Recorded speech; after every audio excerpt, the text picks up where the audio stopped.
너희가 나를 택한 것이 아니요 내가 너희를 택하여 세웠나니 이는 너희로 가서 과실을 맺게 하고 또 너희 과실이 항상 있게 하여 내 이름으로 아버지께 무엇을 구하든지 다 받게 하려 함이니라.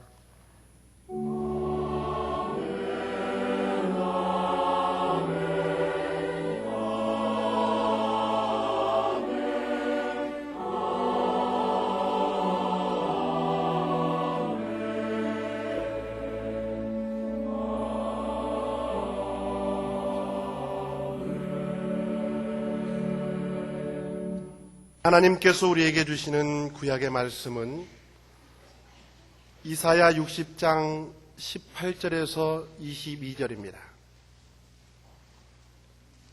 구약 성경 1041쪽입니다.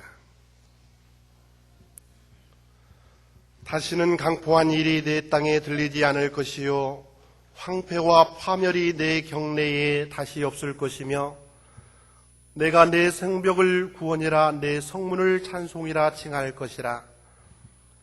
다시는 낮에 해가 내 빛이 되지 아니하며 달도 내게 빛을 비추지 않을 것이요 오직 여호와가 내게 영영한 빛이 되며 내 하나님 내 영광이 되리니 다시는 내 해가 지지 아니하며 내 달이 물러가지 아니할 것은 여호와가 내 영영한 빛이 되고 내 슬픔의 날이 마칠 것임이니라.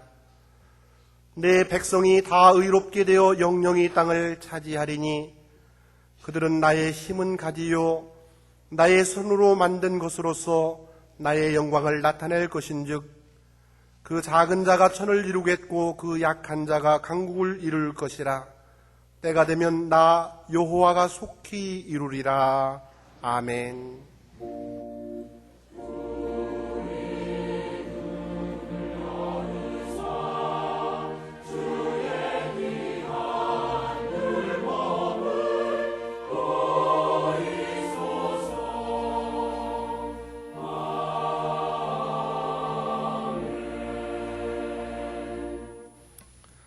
하나님께서 우리에게 주시는 신약의 말씀은 누가복음 19장 11절에서 27절입니다. 신약 성경 128쪽입니다. 저희가 이 말씀을 듣고 있을 때에 비유를 더하여 말씀하시니 이는 자기가 예루살렘에 가까이 오셨고 저희는 하나님의 나라가 당장에 나타날 줄로 생각함이로라. 가라사대 어떤 귀인이 왕위를 받아 가지고 오려고 먼 나라로 갈 때에 그 종 열을 불러 은 10문화를 주며 이르되 내가 돌아오기까지 장사하라 하니라. 그런데 그 백성이 저를 미워하여 사자를 뒤로 보내어 가로되 우리는 이 사람이 우리의 왕됨을 원치 아니하노이다 하였더라. 귀인이 왕위를 받아 가지고 돌아와서 은준 종들의 각각 어떻게 장사한 것을 알고자 하여 저희를 부르니 그 첫째가 나와 가로되 주여 주의 한 문화로 10문화를 남겼나이다. 주인이 이르되 잘하였도다. 착한 종이여 내가 지극히 작은 것에 충성하였으니 10 고을 권세를 차지하라 하고 그 둘째가 와서 가로되 주여 주의 한 문화로 5문화를 만들었나이다. 주인이 그에게도 이르되 너도 5 고을을 차지하라 하고 또 한 사람이 와서 가로되 주여 보소서 주의 한 문화가 여기 있나이다. 내가 수건으로 쌓아 두었었나이다. 이는 당신이 엄한 사람인 것을 내가 무서워함이라. 당신은 두지 않은 것을 취하고 심지 않은 것을 거두나이다. 주인이 이르되 악한 종아 내가 내 말로 너를 판단하노니 너는 내가 두지 않은 것을 취하고 심지 않은 것을 거두는 엄한 사람인 줄을 알았느냐. 그러면 어찌하여 내 은을 은행에 두지 아니하였느냐. 그리하였으면 내가 와서 그 별리까지 찾았으리라 하고 곁에 섰는 자들에게 이르되 그 한 문화를 빼앗아 10문화 있는 자에게 주라 하니 저희가 가로되 주여 저에게 이미 10문화가 있나이다. 주인이 가로되 내가 너희에게 말하노니 무릇 있는 자는 받겠고 없는 자는 그 있는 것도 빼앗기리라. 그리고 나의 왕됨을 원치 아니하던 저 원수들을 이리로 끌어다가 내 앞에서 죽이라 하였느니라. 아멘. 예수님의 공생애가 끝나갈 즈음 예수께서 여리고에서 세리장 삭개오의 집에 들어가셔서 말씀하셨는데, 오늘 신약 본문 11절을 다시 보시면 저희가 이 말씀을 듣고 있을 때 비유를 더하여 말씀하시니 이는 자기가 예루살렘에 가까이 오셨고 저희는 하나님의 나라가 당장에 나타날 줄로 생각함이로라. 그러니까 예수께서는 조금 후에 당하실 고난을 생각하고 계신데 반해서 사람들은 하나님의 나라가 당장에 나타날 줄로 생각하고 있었습니다. 예수님은 그렇지 않다는 것을 설명해 주셔야 했습니다. 당시 세계를 다스리던 로마의 통치 방식은 이러했다고 그럽니다.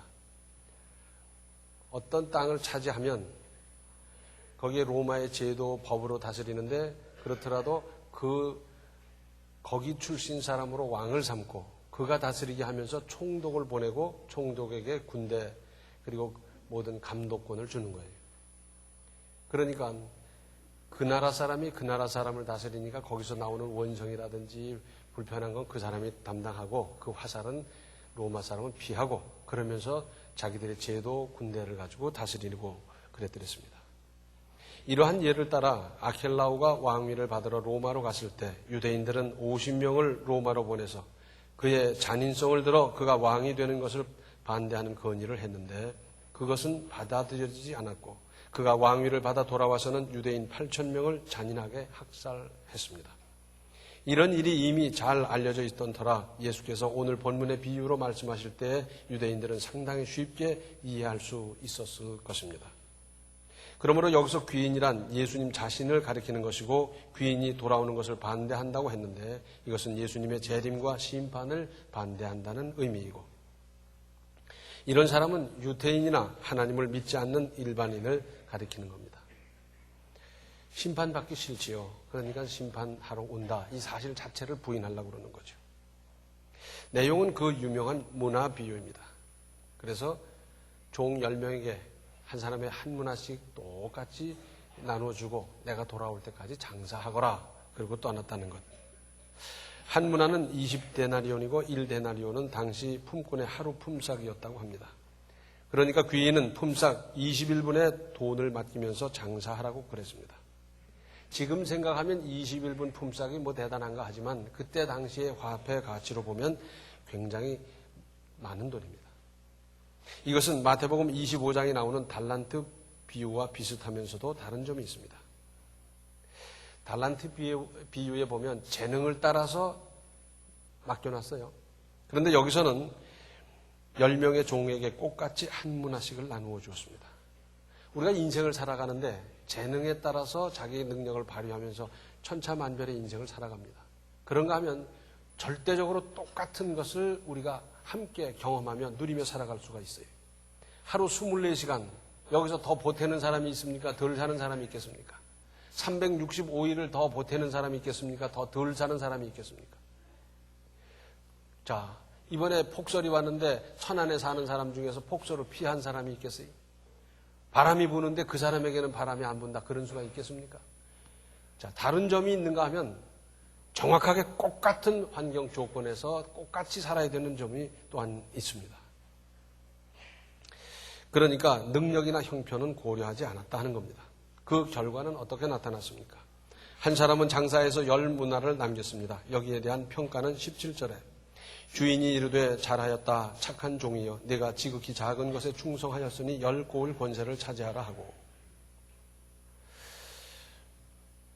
또 다른 사람은 5문화를 만들었습니다. 이 사람에 대한 평가는 또 19절에 주인이 그에게도 이르되 너도 5고을을 차지하라 하고 그랬어요. 그러고 보면 보수는 노력에 비례했습니다. 10문화 남긴 사람에게는 10고을, 5문화 만든 사람에게는 5고을 비례하는 거 아닙니까? 또 상은 너무 컸습니다. 자, 한 문화 가지고 10문화를 남겼다. 그런데 상은 뭡니까? 오늘날로 말한다면 이런 거예요. 천안시장 해라 그 말이에요. 10문화를 남긴 것과 천안시장이 된다고 하는 것은 이게 어마어마한 차이가 있는 겁니다. 또 5고을 다스릴 권세라고 하면 오늘날 목천 읍장해라 그 말 아니겠어요? 대단한 상급입니다.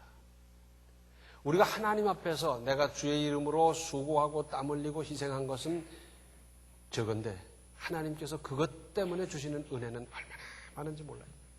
1000배가 되는지 10,000배가 되는지 몰라요. 저 개인적으로도 내가 하나님을 위해서 한 일이 10인지 20인지 그렇다고 하면 하나님께서 주시는 은혜는 만인지 10만인지 100만인지 모르는 그 어마어마한 은혜를 저는 받고 삽니다. 저만 그러겠어요? 하나님을 믿는 모든 자녀에게 하나님께서는 이렇게 주시기를 기뻐하시지 않겠습니까? 대단한 상급입니다. 그런데 나머지 한 사람은 어땠습니까? 20절과 21절에 또 한 사람이 와서 가로되 주여 보소서 주의 한 문화가 여기 있나이다. 내가 수건으로 쌓아 두었었나이다.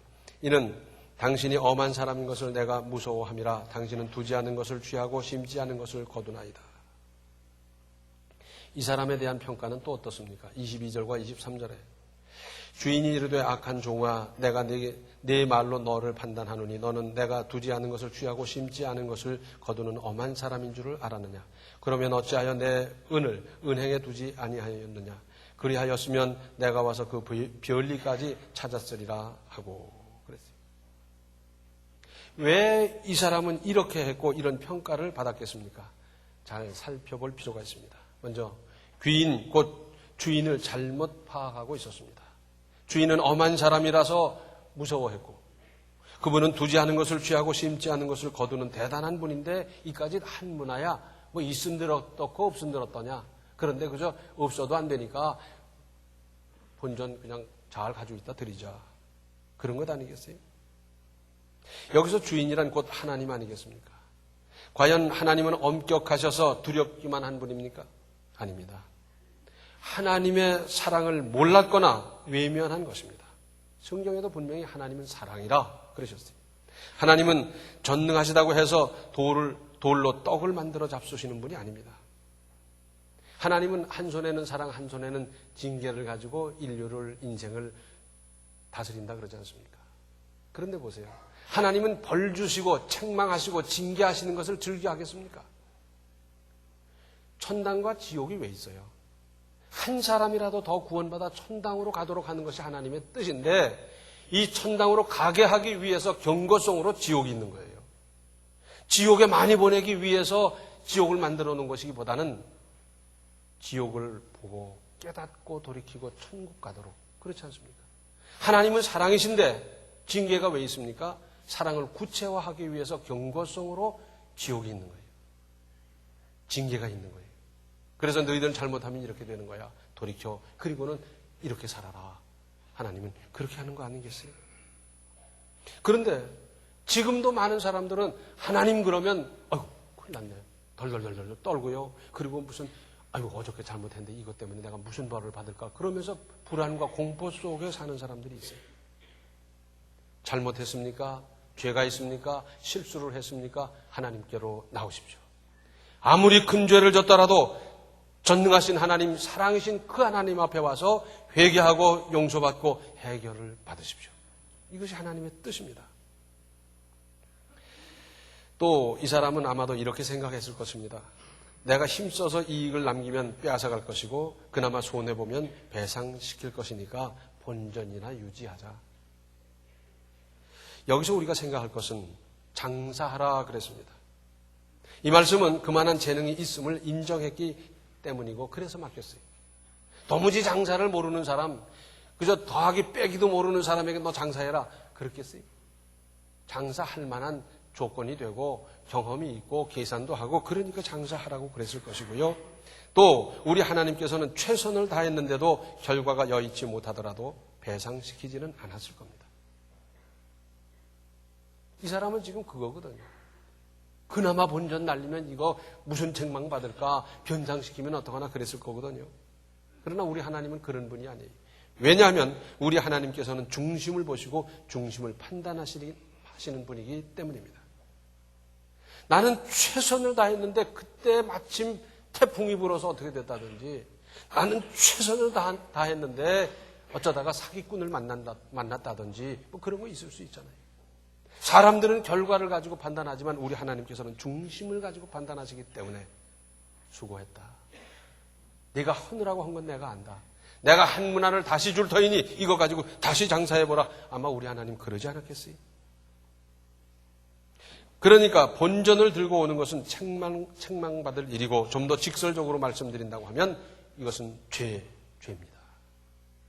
또 인생을 소극적으로 살아가는 사람이 뭔가 하지 않으려는 핑계거리를 찾았던 것입니다. 세계와 인류와 인생은 이런 사람에 의해서는 퇴보하고요, 진취적이고 건설적인 사람에 의해서 본인도 세계도 인류도 발전해 가는 겁니다. 무슨 일을 한다는 것은 언제든지 위험 부담이 있기 마련입니다. 그래서 난 못해. 그리고 안 하고 있으면 무슨 상처받을 일도 없고 고통받을 일도 없을지 모르지만 퇴보하는 거예요. 배 풍파만 안 나면 안 되지. 깨지면 안 되지. 그래서 배를 육지에 올려놓으면 그건 이미 배가 아닙니다. 비행기 하늘을 날아야지. 사고 날까 무서워서 그저 경납고에 넣어놨다고 하면 그건 이미 비행기가 아니지 않습니까? 하나님께서 우리에게 요구하는 것은 현상 유지하라는 것이 아니고 가만히 갖고 있으라는 것이 아니라 나아가고 진취적이고 건설적이고 그렇게 나가는 거예요. 우리나라 사람들은 비교적 소극적이었어요. 반도에 갇혀 살았어요. 반도에 갇혀 살았기 때문에 바다를 지배해야 될 텐데 바다 지배했습니까? 못했어요. 그리고는 길에 맞춰서 기구를 만든 것이 지게고요. 길을 넓히고 더 많은 것을 제때 수송할 수 있도록 무슨 수레를 만든 것이 아니라 지게를 만들어서 수백 년 동안 써온 우리 민족입니다. 이제는 좀 더 진취적이고 건설적이고 나아가는 자세, 이것이 믿음입니다. 더 중요한 것이 있습니다. 내가 열심히 장사해 봤자 주인 좋은 일 시키는 것이지 내게 무슨 유익이 되겠나, 그게 내 거 되겠나, 그렇게 생각한 것 같아요. 참으로 단순한 생각이고요, 얄팍한 생각입니다. 그렇습니까? 아닙니다. 내 것이 되고요, 내게 유익이 됩니다. 왜 그런지 아세요? 남긴 것은 내 것이 안 되어서 주인에게 반환한다 하더라도 나의 능력과 성실을 입증하는 기회가 되지 않겠습니까? 나는 그런 경험을 쌓았다는 것 자체가 나에게는 큰 자본이 될 텐데 이건 생각 안 하는 거예요. 회사에서도 그러잖아요. 열심히 일하면, 야, 너 사장한테 잘 빌려고 그러냐? 너 그럼 월급 더 주냐? 그러면서 발목 잡고요, 딴죽 거는 사람들이 있어요. 열심히 신앙생활하고 새해부터 내가 기도하리라, 전도하리라, 봉사하리라 그러면 당신은 언제부터 그랬냐고. 꼭 그렇게 믿어야 되느냐고. 그러면서 딴죽 거는 사람들 나쁜 사람들입니다. 이런 말에 속지 마십시오. 그것 때문에 상처받지 말고 세상이 어떻든지 다른 사람은 어떻게 살든지 믿음 있는 나는 반환해서 돌아간다 하더라도 나는 경험이 남고 내 능력과 성실이 입증되는 돈으로 계산할 수 없는 엄청난 유익이 있지 않습니까? 그러면서 24절로 26절에 곁에 섰는 자들에게 이르되 그 한 문화를 빼앗아 10문화 있는 자에게 주라 하니 저희가 가로되 주여 저에게 이미 10문화가 있나이다. 주인이 가로되 내가 너희에게 말하노니 무릇 있는 자는 받겠고 없는 자는 그 있는 것도 빼앗기리라.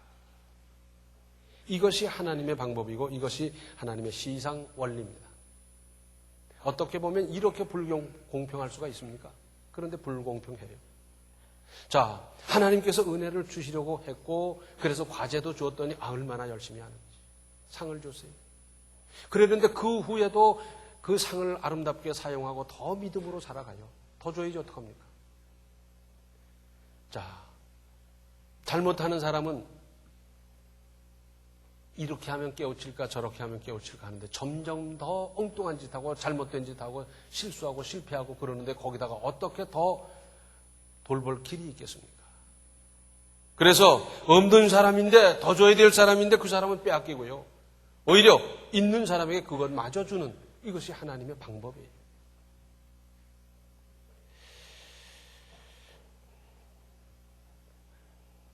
그래서 하나님의 원리, 하나님의 시장 방법을 잘 생각하십시오. 또 우리가 주목해야 할 대목이 있습니다. 지극히 작은 것에 충성했다고 하셨습니다. 종들은 열심히 노력했는데 굉장히 노력했는데 죽으라고 힘썼는데 지극히 작은 것에 충성했다 그럽니다.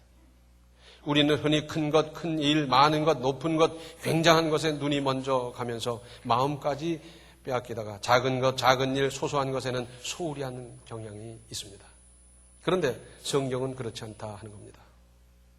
자, 천지 만물을 말씀으로 지으신 하나님께서 보실 때 인간이 이루어낸 어떠한 대작도 지극히 작은 것에 불과할 수밖에 없습니다. 만리장성 보셨죠? 얼마나 어마어마해요. 그 시절에 무슨 수로 그 많은 돌을 그렇게 깎아서 거기까지 옮기고 그야말로 만리를 이루었겠어요. 지금 우리나라의 만리장성 쌓으라면 우리나라의 지금의 국력 가지고 그게 쉬운 일이겠어요? 대단해요. 그런데 천지 만물을 말씀으로 창조하신 하나님께서 보실 때는 지극히 작은 거예요. 우주라는 관점에서 볼 때 만리장성이 뭐겠어요? 피라미드. 얼마나 대단합니까? 어떻게 그 시절에 그것을 설계했으며 그것을 어떻게 제작하고 옮겨서 그렇게 딱 맞춰서 그렇게 정확하게 건축할 수 있고 지금까지 내려올 수 있고 그 기하학 뭐 등등 놀랍습니다. 불가사의라고 그래요. 그러나 천지 만물을 말씀으로 지으신 하나님께서 보실 때는 지극히 작은 거예요. 그래서 우리는 하나님 앞에서 자랑할 수가 없습니다. 내 몸을 불사르게 내어주고 온갖 희생과 수고를 다 했다 하더라도 하나님 앞에서는 자랑할 수가 없습니다. 지극히 작은 것일 뿐입니다. 그런가 하면 사람의 안목으로 볼 때도 지극히 작은 것, 지극히 작은 일도 실제로 있습니다. 지극히 작은 것이라고 할 때 말 그대로 육안으로 보일 둥 말 둥 하는 작은 것을 가리키기도 합니다. 눈으로는 보이기는커녕 현미경으로 보아야 겨우 보이는 세균이나 병원균이 인체에 들어가서 병을 일으키고 목숨을 앗아가지 않습니까? 눈에 안 보인다고 없다고 그러겠습니까? 눈에 안 보인다고 무시할 수 있습니까? 우리나라에서 1920년대 그야말로 국난이 있었어요. 호열자가 돌아가는데 콜레라 아닙니까?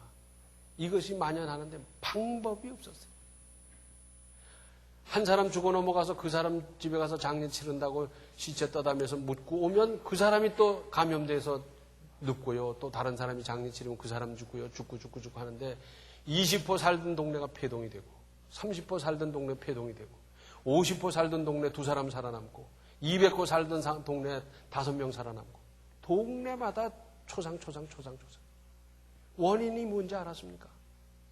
눈에 보이지 않는 콜레라균이 마을 우물에서 쌀 씻고 빨래하고 거기서 뭐 설거지하고 다 그랬는데 거기서 퍼져나갔어요. 아무도 몰랐어요. 눈에 보이질 않았어요. 무슨 방법도 없었어요. 그래서 엄청나게 많은 사람들이 죽어 넘어갔습니다. 폐동이 됐더랬어요. 보이지도 않는 것 때문에. 그러고 보면 작다고 작은 일이라고 소홀할 수 없다는 결론에 이르게 됩니다. 사실 그렇게 할 수 있는 일이 없습니다. 큰 화재가 났습니다. 그래서 많은 사람이 죽고 건물이 무너지고 피해가 많고 뭐 몇천억이 손해봤다 막 그러는데 그 엄청난 화재는 뭐로부터 시작합니까? 불똥불씨 하나로 시작하는 거예요. 빗방울이 모여서 시내를 이루고 시냇물이 합쳐지면 강이 되고 강이 흘러 바다를 이루지 않습니까? 또 작은 것은 늘 작은 채로 가만히 있습니까? 작은 것이 발전하고 성장해서 커가는 것 아니겠습니까? 그래서 겨자씨, 씨앗은 뭐 알만한데 이것이 심어졌더니 나중에 점점 커져서 나무가 되더라 하는 겁니다. 그래서 씨앗 가운데서 나무를 보면서 씨앗을 보고 그러는 것 아니겠어요? 오늘 구약 본문 마지막 절은 이렇습니다. 그 작은 자가 천을 이루겠고 그 약한 자가 강국을 이룰 것이라. 때가 되면 나 여호와가 속히 이루리라. 작은 것, 영원히 작은 것이 아니고 자랄 수 있고 커질 수 있습니다. 작은 것이 모이면 큰 힘을 이룹니다. 티끌 모아 태산이란 말의 의미가 뭡니까? 모이면 커진다는 의미도 있고 태산도 작은 티끌부터 시작한다는 뜻도 있고 또 작은 것 없이 큰 것이 있겠습니까? 모이니까 커지고 모으니까 큰 것이 되더라는 경험에서 우러나온 말입니다. 그러고 보면 작은 것은 없다 해도 과언이 아닙니다. 더군다나 작다고 소홀히 할 수 있는 것은 더욱 없고요. 작은 일, 지극히 작은 것부터 하나씩 잘 해야 합니다. 비행기. 오늘날의 첨단 과학의 집합체입니다. 그렇죠? 뭐 항법 장치가 어떻고 무슨 장치가 어떻고 뭐 하면서 온갖 첨단 기술이 다 동원된 비행기. 그런데 비행기가 이륙하다 떨어졌어요. 사람들이 죽고 다치고 그러고 나중에 그 원인이 뭔가 파악했더니 공기 흡입구로 가치가 들어갔어요. 그것 때문에 떨어지고 그것 때문에 사람이 죽고 다치고 그런 큰 사고로 발전해버리고 말았어요. 작다고 무시할 수 있습니까? 까치라고 무시할 수 있습니까? 그래서 공항마다 까치 쫓아내느라고 그냥 뻥뻥 하면서 그 소리를 내게 하고 쫓아내고 그러고 있지 않습니까? 특별히 작은 감정의 앙금, 작다고 무시하지 말고 오래 두지 마시고 빨리빨리 해결하십시오. 작은 감정의 앙금이 쌓이면 나중에 폭발할 때는 생각도 못했던, 상상도 못했던 결과로 나타날 수가 있습니다. 사람은 감정의 동물입니다. 사람이 움직이는 것은 논리나 이론에 의해서 움직이는 것이기보다는 감정에 의해서 움직입니다. 특별히 우리나라 사람은 이지적이고 논리적이기보다는 다분히 정서적이고 감정적이고 그래요. 그래서 누가 와서 그럽니다. 이렇게 좋은 일이 있는데 나와 함께 합시다. 열심히 하면 참 이렇게 좋습니다. 이 시대에 얼마나 좋습니까? 근데 딱 싫은 거예요. 왜? 그놈이 나한테 상처를 줬거든. 그래서 아무리 좋은 일을 한다 하더라도 그 사람이 준 상처 때문에 마음이 안 움직이고 마음이 안 움직이니까 몸이 안 움직여요. 그런데 웬 사람이 와서 또 그럽니다. 이런 일을 우리 같이 하자. 뭐 길게 설명 안 했는데도 합시다. 왜? 나하고의 관계가 좋고요. 서로 좋은 이미지가 남아있고요. 그러다 보니까 뭐 긴 설명 안 해도 그 사람을 믿을 수가 있고 함께하고 그래서 몸이 움직이고 물질이 움직이고 시간을 내게 되고 땀을 흘리게 되고 함께하고 그러지 않습니까? 그래서 작은 감정의 앙금이라도 빨리빨리 해결하십시오. 내외 간에 부모 자식 간에 사촌 간에 친구 간에 가까운 사람일수록 빨리빨리 해결해야지. 이거 쌓이면 큰일 나는 것 아니겠어요? 작은 감정의 앙금, 그까진 건 뭘 그런 거 가지고 그러냐? 아닙니다. 빨리 해결하십시오. 또 주목해야 할 대목은 각각 어떻게 장사한 것을 알고자 하여 부르신다 하는 것입니다. 하나님은 그전부터 계속해서 우리의 언행심사와 마음까지를 낱낱이 촬영하고 계시고 예수께서 재림하실 때 아니면 내 인생이 끝날 때 전부 꺼내보시면서 판단하실 겁니다. 아니 단추만 척 누르면 내 인생, 내 신앙의 종합점수가 화면에 탁 나타날 거예요. 뭐 전능하신 하나님이 뭐 화면까지 볼 것도 없어요. 척 보면 넌 79점, 넌 38점 뭐 탁 나타나지 뭐 전능하신 하나님이 단추 누를 것도 없어요. 핑계대고 안 될 이유 찾지 말고 믿음으로 작게라도 적게라도 시작하고 믿음으로 추진해서 모두 10문화를 남기십시오. 여기 숫자가 재미있어요. 한 문화를 가지고 10문화를 남겼다. 그럼 몇 개 있어요? 11잖아요. 그 계산도 못하네. 자, 한 문화를 가지고 5문화를 만들었다. 그러면 벌어들인 건 몇 개예요? 예? 벌어들인 건 몇 개? 5문화를 만들었으니까 4개를 버는 거죠. 우리 교인들이 어쩌다가 이렇게 돼. 자, 10문화를 남기십시오. 이왕 하나님 믿으면서 상주기를 기뻐하시는 하나님 앞에서 10문화를 남기십시오. 내가 최선을 다해서 열심히 했는데도 10문화가 안 된다고 그러면 9문화든지 8문화든지 5문화 남기십시오. 우리 하나님께서는 상 주시기를 기뻐하시는데 이런 상을 만들고 받아가면서 풍성한 인생 살아가시기 바랍니다. 기도하시겠습니다. 은혜로우신 아버지 하나님, 저희들 핑계대면서 별것도 아닌 일을 요리 빼고 조리 빼고 한 일이 얼마나 많이 있었습니까? 이제 저희들에게 이렇게 깨닫게 해주셨사오니 지금까지 이렇게 살아왔던 우리 인생 회개하면서 이제부터 저희들은 참으로 주인이 언제 오시든지 주님 계산하실 때 떳떳이 나갈 수 있는 우리 믿음 되게 하여 주시고 열문화를 남기는 그 믿음으로 그 정성으로 그 열심으로 인생을 살아갈 수 있게 하여 주시옵소서. 예수님의 이름 받들어 간절히 기도하옵나이다. 아멘. 지극히 작은 것부터 바로 하는 마음과 자세와 믿음으로 사십시오.